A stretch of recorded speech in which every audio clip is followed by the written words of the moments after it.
House Democrats unveiled a proposal this week to increase the gas tax by 10 cents over the next 5 years. Your reaction? I'm very concerned about that kind of an increase in our gas tax. We already have one of the highest gas taxes in the nation, and this will put us over the top by far. Not only that, but it will lead to more than doubling of our state gas tax since 2003. We heard testimony in the House Transportation Committee that the projects we're doing here in Washington are costing anywhere from 1.5 to 2.5 times as much as similar projects in similar areas in other parts of the country. And that's unacceptable.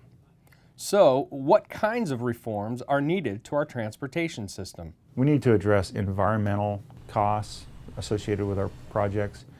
Environmental costs are, in some cases, up to 1/3 of the cost of the project. That is far above what is reasonable. We pay sales tax on our transportation projects. That's anywhere from 7 to 9 or 9.5%. And a lot of that money is just going into the general fund and being used to fund social programs rather than to fund the roads that people need and want. How can we alleviate some of the congestion on our roads and highways today?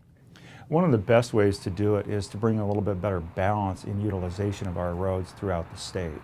Right now, if you just look at Seattle and think that's what our transportation infrastructure looks like and that's what our capacity is on our highways, you're not getting a complete picture.